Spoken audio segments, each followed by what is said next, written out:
I used to earn £150 a day, and on paper, it looks like freedom, good money, a dream job. Here's the thing no one tells you. Sometimes good money is bait. It looks shiny and then it snaps shut. The second I stopped working, the money stopped. If I was sick, it stopped. If I wanted a holiday, it stopped. It looks like an opportunity, but it behaved like a mousetrap. That's when I realized service businesses, even good jobs, can trap you in time. A golden cage is still a cage, and that's why I'll never build a service business as my end goal.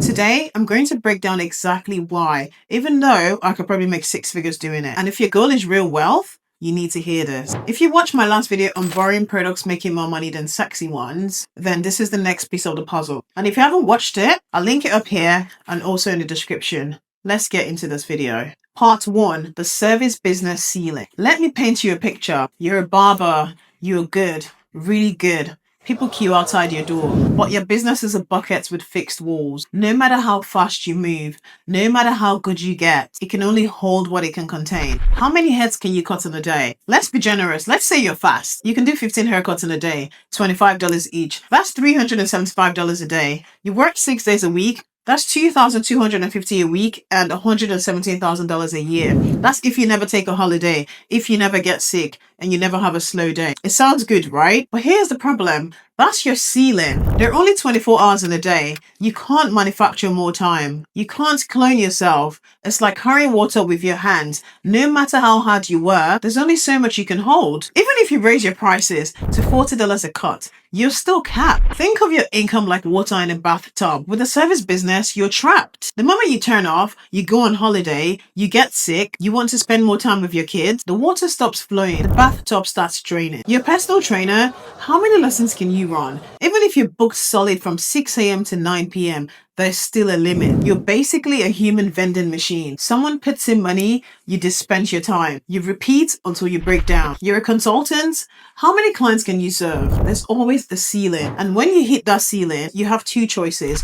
1, accept that this is as far as you go. 2, build a system, hire people, create technology, turn it into something bigger. But at that point, you're not running a service business anymore. You're building a platform. You're building a product. That's what Uber did. They didn't become taxi drivers. They became the chessboard, not the chess piece. They built the app that connects drivers to passengers. They didn't scale drivers. They scaled the infrastructure. That's what Airbnb did. They didn't become landlords. They built a platform that connects the host to the travelers. They didn't scale properties. They scaled the system. The taxi drivers trade time for money.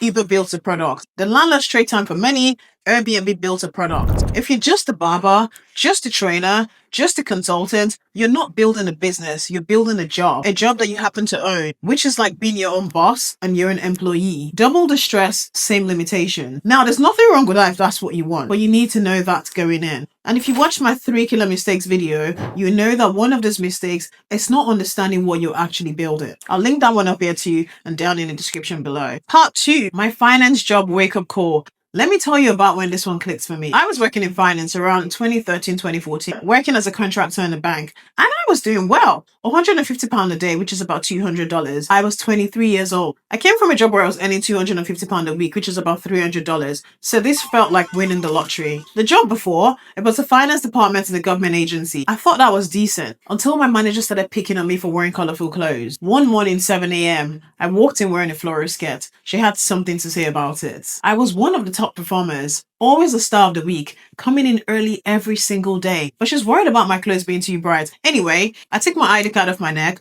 I dropped it on the table, and I said, I'm gone. Within 2 weeks, I had the banking job. 6 times the money. So yes, standing up for myself paid off, literally. But here's what I realized sitting at the bank desk earning my $200 a day. I was still in the same position. I was just a better paid prisoner. Same cell, nicer paint job. My income was a leaky bucket. I was constantly filling these buckets. But the moment I stopped pouring, stopped showing up, it started draining. If I didn't show up, I didn't get paid. If I took a week off, that was $1,000 gone. My income was completely tied to my time. And no matter how good I got at the job, there was always a ceiling. The bank wasn't going to pay me $500 a day to do the same work. That's when I understood this isn't the path to wealth. This is the path to comfort. Comfort isn't bad, but it wasn't what I wanted. I wanted freedom. I wanted my money to work while I slept, like having employees that never complain, never call in sick, and work 2/7 without a union. I wanted to build something that didn't need me there every single day, and you can't do that trading hours for dollars or pounds. If you're finding this video valuable, do me a favor,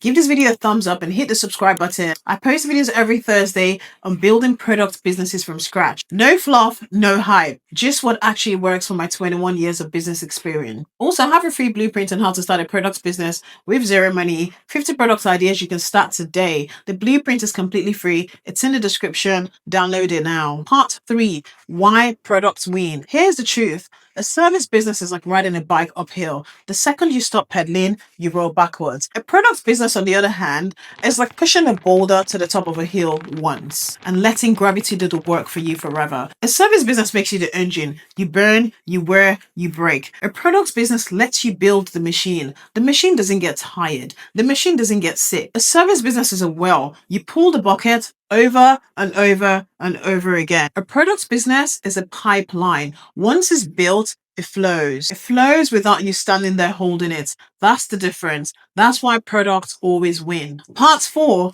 the math that changed my mind. Let me show you the math that made this crystal clear for me. Service business example. Let's say you're a freelance graphic designer. You charge $65 an hour. You work 8 hours a day, 5 days a week. That's $2,600 a month, $135 a year. Sounds amazing, right? But wait, that assumes you're billing every single hour. In reality, you're doing admin, you're chasing invoices like a debt collector, you're marketing yourself, you're on calls that don't pay you. You're basically running 3 jobs: the work, the sales, and the admin. If you're honest, maybe only 5 of those 8 hours are billable. Now you're looking at $85,000 a year if you're disciplined and if you're lucky. And there's your ceiling forever unless you raise your rates. And there's a limit to that too before clients walk away. Now let's look at a boring physical product. You sell fast charging cables. Not exciting. No one is flexing it on Instagram. You find a local electronics wholesaler. Each cable costs you around $4. You sell them online for $18. Your first year, you sell 100 cables. That's $1,800 revenue, about $1,000 profit after cost. Not impressive. Your friends still think it's cute.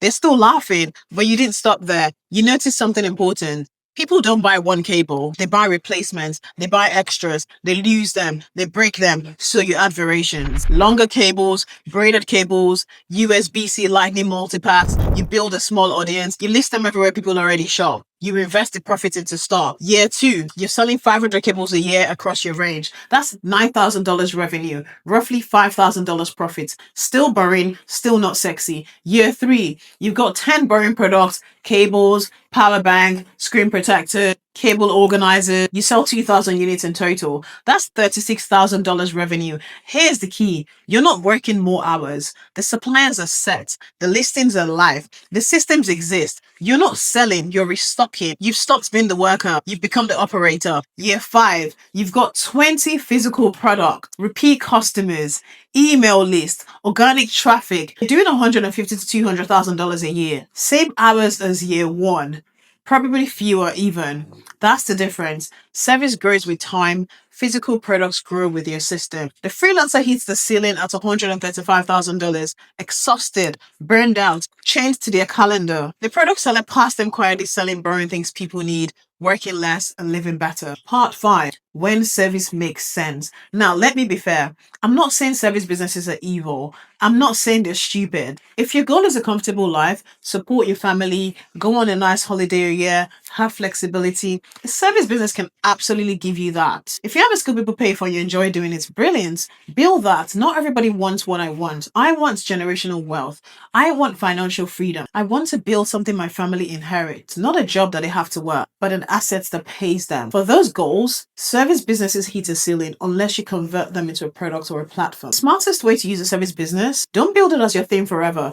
Build it as your funding mechanism. It's the rocket booster that gets you to orbit. Then you drop it and you let the satellite fly. That's exactly what I did. I worked in finance while building a products business on the side. My salary funded my experiments. My experiments became my freedom. The job was the means. The products business was the end. Never confuse the stepping stone for the destination. So here's the takeaway. Service businesses trade time for money, and time is one thing you can't make more of. You can't buy it, you can't borrow it, or get it on credit. Product businesses, on the other hand, trade systems for money, and systems can scale without you. If you're currently doing services, don't feel bad about it. Use it to fund your product experiment. Learn what people actually pay for.